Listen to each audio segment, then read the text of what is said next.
Let's talk some other numbers now, where researchers are saying the economic effects of climate change could be 6 times worse than expected.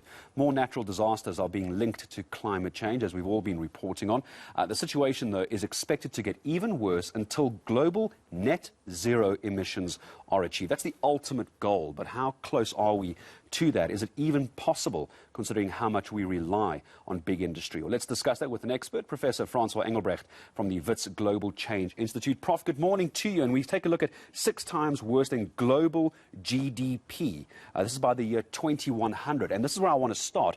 We always talk about environmental issues like climate change as though it is centuries away, but this is less than 100 years from now. It might not be a problem for me or you, but it's a problem for the next generation. Good morning, Gareth. Thanks for having me. Yes, absolutely. So we can already see the fingerprints of climate change all across the planet, including in our own region. You've mentioned some of the extreme events we've all witnessed over the last few months, from Canada to Europe, to Australia, to the Mediterranean. So it is certainly the case that climate change is already impacting on this generation and also on our economic growth in many countries of the world. But what this recent study has shown is that these impacts will, as you've said, accumulate over time. And this most recent study indicates that by 2100, the global GDP may be 37% less than it would have been without the continuous impacts of these extreme weather events across the globe.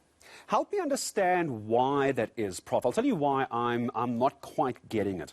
Because the reason that we could see this increase in climate change is because of a growth in industry, which is what we all rely on, fuel, etc., the manufacturing of technology. So how is it that the economy and GDP could come down because climate change could increase?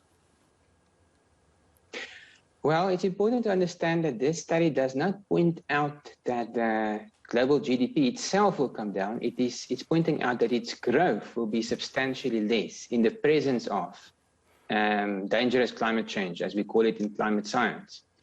So to make that more clear, this study and other similar studies also point out that the countries that will be most affected in terms of growth to their GDP are countries in the southern hemisphere, in the tropics and subtropics, countries where a large portion of the GDP is determined by agriculture.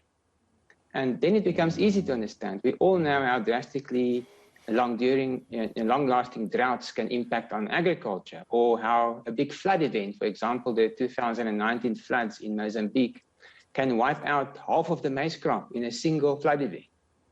So countries with a large portion of the GDP dependent on agriculture are the most vulnerable. But also think about water security and water availability. We need that in South Africa to keep on growing our industries, for our cities to grow in a sustainable way.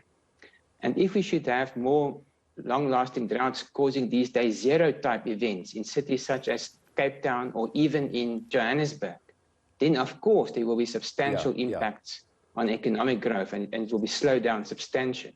I think that's how it makes so much sense, Prof, when we talk about agriculture in the end, not just for food security, but we know how much agriculture contributes to the economy as well. Last 30 seconds with you. I love throwing these loaded questions at professors with about 30 seconds to go. How do we fix this? Well, the number one thing to do is, of course, to slow down as much as we can the growth in greenhouse gas emissions in the atmosphere. The 26th Conference of the Parties is coming up in November, and the world is hoping that there will be a new climate pact that will formally commit all the world's major economies to net zero carbon dioxide emissions by 2050, with drastic cuts that should already be in place in a decade from now. The other big thing is, of course, adaptation. So that's really important for us in South Africa and Southern Africa. Which projects can we implement that will make us less vulnerable to some of the impacts of climate change we will see already in the next 10 years?